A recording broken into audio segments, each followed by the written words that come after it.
ആണ് ഈ ഒരു ബുദ്ധ ടെമ്പിളാണ് ഇവിടെ ഉള്ളത്. നമ്മൾക്ക് ഈ സ്റ്റെപ്പ് കയറി അകത്തേക്ക് പ്രവേശിക്കാം. നോക്കൂ, മുൻവശത്ത് എത്ര മനോഹരമായാണ് ചിത്രപ്പണികളും അതും ഗോൾഡൻ കളറിൽ ചെയ്തിരിക്കുന്നത്.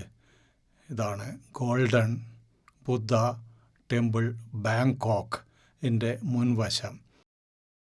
ഇത് പാർശ്വവശങ്ങളിൽ സൈഡുകളിൽ ഉള്ള കാഴ്ചയാണ് ഈ കാണുന്നത്. ഞങ്ങൾ നേരെ ഉള്ളിലേക്ക്, അവിടുത്തെ തിരക്ക് നോക്കൂ.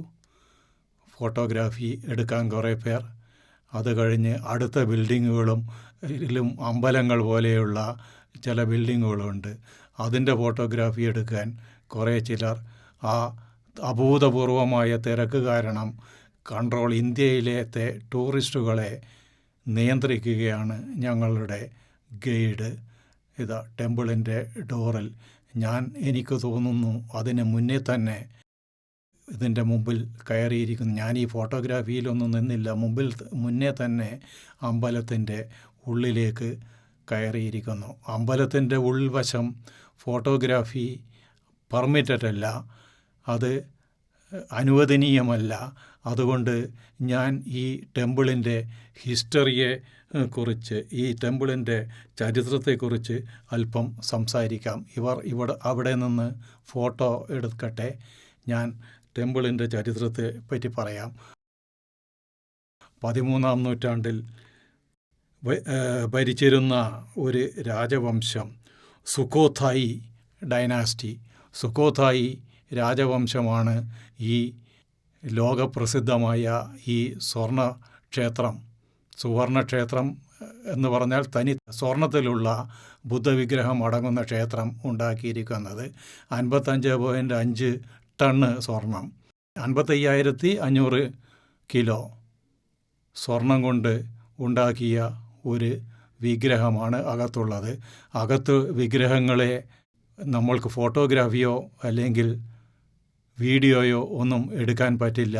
എങ്കിലും 1-2 ഫോട്ടോ ഞാൻ എടുത്തിട്ടുണ്ട്. ഈ വിഗ്രഹത്തെ ആദ്യം അവർ കുറേ കളിമണ്ണ് കൊണ്ട് കവർ ചെയ്തു. കാരണം ആ സൈഡ് 13-14 നൂറ്റാണ്ടിൽ ബർമ്മയിൽ നിന്ന്, ഇന്നത്തെ മ്യാൻമാർ, ബർമ്മയിൽ നിന്ന് അക്രമകാരികളുടെ ആക്രമണം ഉണ്ടായിരുന്നത് കൊണ്ട് ഈ സ്വർണ്ണവിഗ്രഹത്തെ സംരക്ഷിക്കുവാൻ വേണ്ടി അവർ ഇതിനെ ശക്തമായ കളിമണ്ണ് കൊണ്ട് കവർ ചെയ്ത് ഒരു വിഗ്രഹമാക്കിയിട്ടാണ് കുറേ വർഷം സൂക്ഷിച്ചത്. അതിനുശേഷം ആണ് ഇത് തനി സ്വർണത്തിലുള്ള 99.9% സ്വർണത്തിലുള്ള വിഗ്രഹമാണെന്ന് കണ്ടെത്തിയത്. അതിനുശേഷമാണ് ഇവിടത്തേക്ക് വിനോദസഞ്ചാരികളുടെ ഒരു പ്രവാഹം ഉണ്ടാവാൻ തുടങ്ങിയത്. 13-14 നൂറ്റാണ്ടിൽ നിർമ്മിച്ച ഈ ക്ഷേത്രത്തിൻ്റെ മേൽക്കൂര ആദ്യകാലത്ത് തകരത്തിൽ ആയിരുന്നു നിർമ്മിച്ചിരുന്നത്. 200 വർഷക്കാലം ആരാലും ശ്രദ്ധിക്കപ്പെടാതെ വെറുതെ കിടന്ന ഈ ക്ഷേത്രത്തെ പുനരുദ്ധരിച്ചത് രാമ II എന്ന തായ്ലൻഡിലത്തെ രാജാവാണ്. തായ്ലൻഡ് രാജാക്കന്മാരെ സാധാരണ രാമ ചേർത്തിട്ടാണ് Rama I, Rama II, Rama III എന്ന് പറഞ്ഞ്. ഇപ്പോഴ് രാമ 14 അവിടെ ഭരിക്കുന്നത്.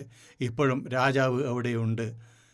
1955 ഇന്ന് കാണുന്ന ഈ സ്ട്രക്ചർ, ഈ നിർമ്മാണ രീതി അമ്പലത്തിന് കൊടുക്കുകയും അമ്പലം പൊതുജനങ്ങൾക്കായി സമർപ്പിച്ചതും 1955. നോക്കൂ, ഇത് പാർശ്വവശത്തുള്ള, ഉൾവശത്തല്ല, സൈഡിലുള്ള വിഗ്രഹങ്ങളൊക്കെയാണ്. ഒരു പക്ഷിയുടെ ഗരുഡനാണെന്ന് തോന്നുന്നു അത്. ഹിന്ദു ഇതിലെ ഗരുഡൻ, അവർക്ക് ബുദ്ധിസ്റ്റുകൾക്ക് ഈ രൂപം കൊടുത്തിരിക്കുകയാണ്. മെയിൻ ടെമ്പിളിൻ്റെ അകത്ത് അതായോ ഗോൾഡൻ ബുദ്ധ. നോക്കൂ, golden Buddha, the famous golden Buddha of Thailand. ലോകത്തിലെ എട്ടാമത്തെ എന്ന് പറയാം, അല്ലെങ്കിൽ 9ാമത്തെ അത്ഭുതങ്ങളിൽ ഒന്നായ ഗോൾഡൻ ബുദ്ധ, 55.5 ടണ്ണിൽ നിർമ്മിച്ച ഗോൾഡൻ ബുദ്ധ. 6.7 അടി ഉയരം ഉണ്ട് ഈ ബുദ്ധ വിഗ്രഹത്തിന്. കുറച്ചു പേർ അവിടെ തറയിലിരുന്ന് ധ്യാനിക്കുകയാണ്. ഞാനും കുറച്ച് സമയം ഇരുന്ന് ധ്യാനിച്ചു. കാരണം ബുദ്ധൻ ആരുടെയും കുത്തകയല്ല, എല്ലാവർക്കും, ഹിന്ദുക്കൾക്കും ബുദ്ധിസ്റ്റുകൾക്കും എല്ലാവർക്കും ധ്യാനിക്കാവുന്ന ഒരു നവോത്ഥാന നായകനായിരുന്നു ലുംബിനിയിൽ ജനിച്ച് വളർന്ന ശ്രീ ബുദ്ധൻ. അതാ നോക്കൂ, ഇരുന്ന് ധ്യാനിക്കുന്നത് കണ്ടു. Golden Buddha, the famous golden Buddha of Bangkok, Thailand. തായ്ലൻഡിൻ്റെ അഭിമാനം, അല്ലെങ്കിൽ തായ്ലൻഡിൻ്റെ അഹങ്കാരം എന്ന് പറയാവുന്ന ഗോൾഡൻ ബുദ്ധ. തായ്ലൻഡിൻ്റെ സമ്പത്ത് 55.5 ടൺ സ്വർണത്തിൽ നിർമ്മിച്ച ഈ ബുദ്ധ ടെമ്പിൾ, ഇവിടെ ബുദ്ധ വിഗ്രഹം. ഈ കണ്ണാടിയിട്ട് കുഴപ്പമില്ല, കണ്ണാടിയിട്ട് പ്രാർത്ഥിക്കുന്നതാണ് എൻ്റെ വാമഭാഗം. അവിടെ വേറൊരു കൂട്ടുകാരനും ഇരുന്ന് അദ്ദേഹം അവിടെ ഇരുന്നിട്ട് ധ്യാനിക്കുകയാണ്. ഫോട്ടോഗ്രാഫി ഇഷ്ടം പോലെ എടുക്കുന്നുണ്ട്. എനിക്ക് തോന്നുന്നു സെക്യൂരിറ്റിക്കാരൊക്കെ അവിടെ കുറവാണ്, അതുകൊണ്ടായിരിക്കും ഈ ഫോട്ടോഗ്രാഫി ഇങ്ങനെ ഒരു എണ്ണവുമില്ലാതെ അങ്ങ് എടുത്തുകൊണ്ടിരിക്കുന്നത്. അതാ സെക്യൂരിറ്റിക്കാർ കണ്ടു, അവർ പറഞ്ഞു പറ്റില്ല എന്ന് പറഞ്ഞു. ആ സമയത്ത് എനിക്ക് തോന്നുന്നു ഞാനും ക്യാമറ മടക്കി തിരിച്ചു പോയി എന്നാണ് തോന്നുന്നത്.